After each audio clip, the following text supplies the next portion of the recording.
From our beautiful Swan River to the Kimberley in the north, down to our great southern border, we produce some of the best seafood in the world. Now, you might be intimidated when it comes to cooking fish.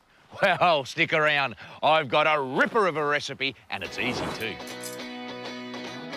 Autumn and winter are great times of the year, especially if you're a fisherman in Carnarvon, Shark Bay, because it's pink snapper season. So keep an eye out at your local fishmongers, because with abundance comes lower prices, we hope. Now, a nice pink snapper in light beer batter. It's my Auntie Effie's beer batter recipe. First thing you've got to do is cut small pieces. Easier to cook and very, very easy to eat. My Auntie Effie is famous in our family. She used to make the best batter, and it's real difficult. 1 part self-raising, 1 part plain flour and water. And, of course, a locally brewed beer, just a little drop. That's just about ready to go. Now, whenever I cook seafood, I only use self-raising flour when I'm dusting. So we just dust our little pieces and into the batter. Beautiful. Now make sure they get a good coating. Put them in there like that. All right, we don't like too much batter with our fish because we are living healthy. Watch this.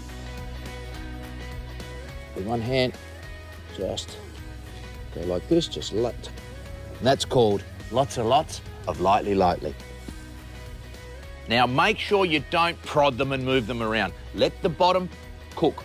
So the batter must cook nice and crispy before we start turning. I'll show you in a second. What goes good with battered fish? Homemade tartar sauce. I've got some whole egg mayonnaise, and in a blender, I've blended up onions, parsley, capers, anchovies, and sweet gherkin. And there we have it. That mixture, and just place that on top of the mayo and just give it a mix. All right, that's awesome. Now our fish is ready for turning. Now when I turn fish, my mother always taught me 2 forks, one to lift and turn and the other to catch. Don't use tongs. Do not use tongs, because what the tongs do is crush all the fish or anything delicate that you're cooking. Last couple. A couple of minutes on that side and they'll be done. But before we take it out of the pan, a good trick to absorb any excess oil is get a couple of pieces of paper towel and put it on your plate first. There you go. Awesome. How often do we say it? Keep it simple. Well, today we have Carnarvon pink snapper, my dear old Auntie Effie's beer battered recipe, a locally brewed beer. Ha ha! Get better. Galiorixi.